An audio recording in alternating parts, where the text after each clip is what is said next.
Hi, welcome to the C++ programming tutorial. What we were looking at is conditional conditions, where we're looking to test a condition for true or false. And what we've done was used brackets, and inside the brackets with a code, and if it equaled a true condition, then it would give the value 1 or the value 0. And I said I was going to continue it with an if statement, and if is the keyword if, and you've got brackets, and just like we had brackets with code inside it, we'll put a condition to test, but we can't just put true inside here. Normally what you got in an if statement is a group of code inside braces to be executed if this is true, but you can have an if statement without braces if it's just one command. So we'll show you this.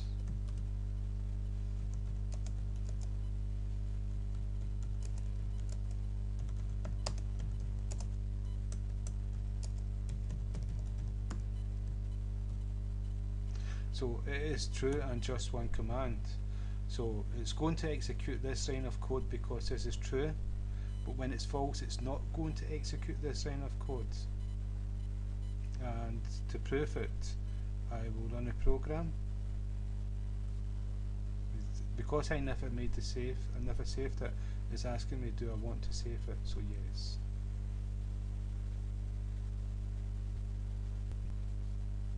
And it took its time, but here it is.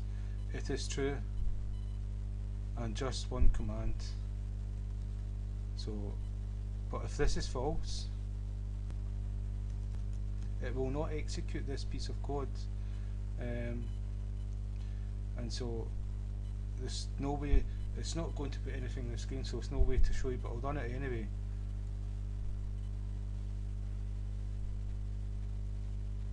And nothing's happened because it's false, so this line of code is ignored. And what I'm going to do is put braces in here.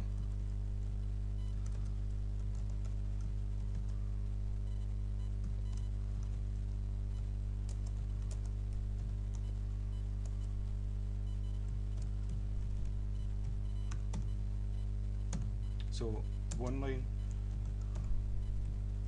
You can have just one line of code, one command in an if statement with braces if you want, and some people prefer it because it's neater and they've separated a command sort of thing. But you would have braces with a group of code together. This group would be executed whenever the if statement was true.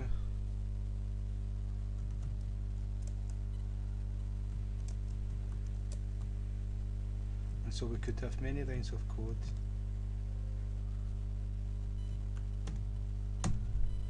And so if this is true, it will be executed, and if it's not, it will not be executed. So we'll do true first.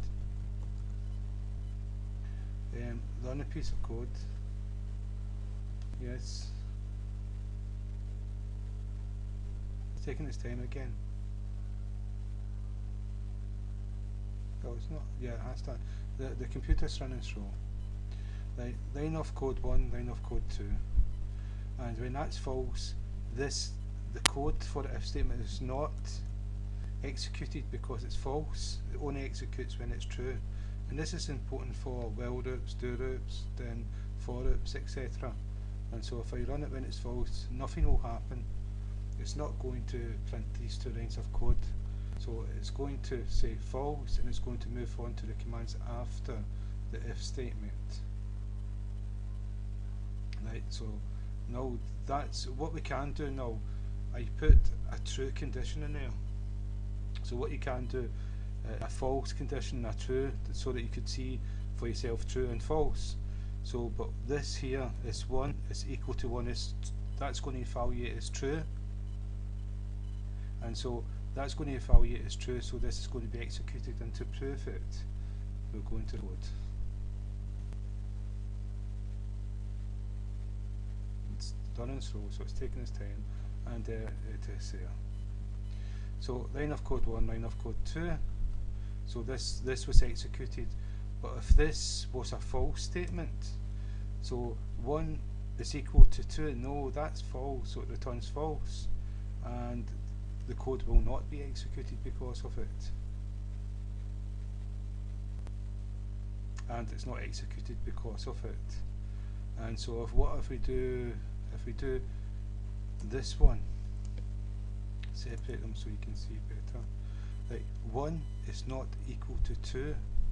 Well, that's going to evaluate as true. This condition is going to be tested as true, so the code is going to be executed.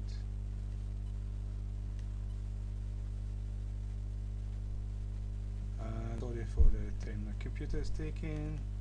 So there you go, that's it executed. And this one here,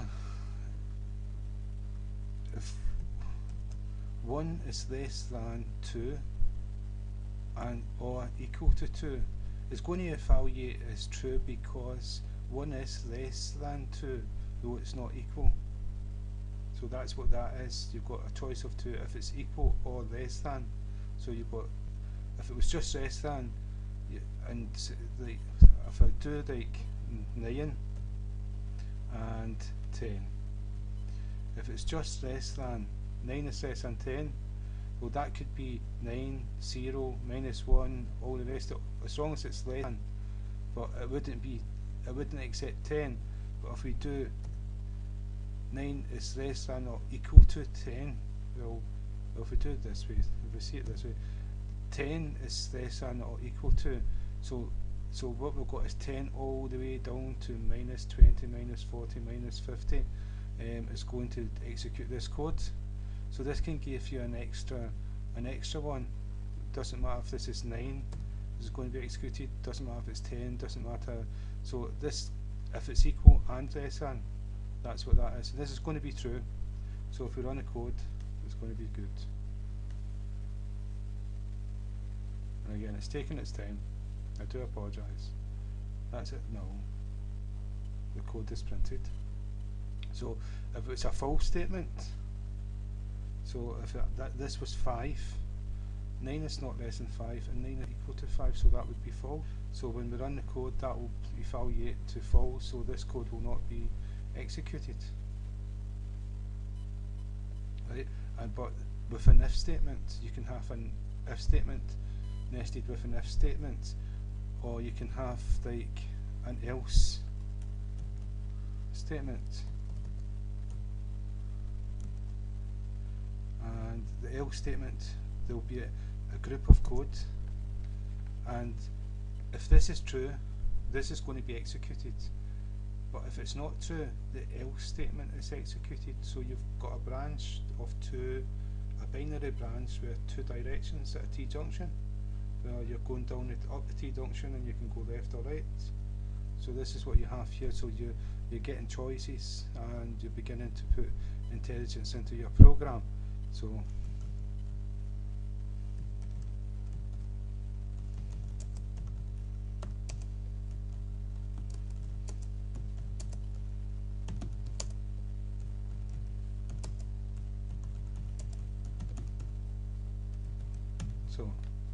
and there's 2 of them. So this is false. So this is not going to be executed, but it else is. So if I run a program, do apologise, it's taking its time. This just goes to show. So I spelled that wrong. Show is H-O-W, S-H-O-W. Else runs with false. Imagine spelling that wrong. So this is the way it should be spelled, just in case. Show. This just goes to show else runs with false. But if we make it true, so 22, 9 is less than 22.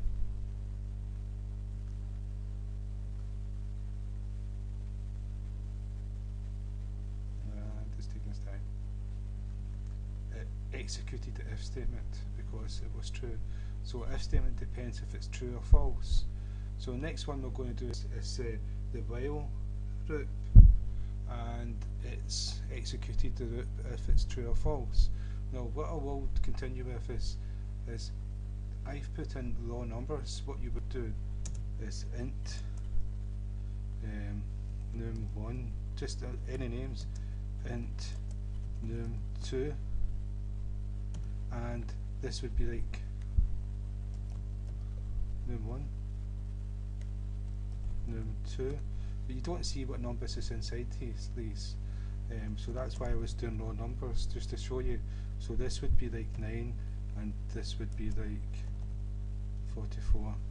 So this is 9, that's 44, so that means 9 is less than 44, so this is going to be executed. So normally you'd put like variables in here to test a condition, but this is you're learning, so this is the reason why I chose to do it this way. So I hope that's helped, and the next tutorial is going to be a while loop with test conditions for true or false. But again, thank you for your time.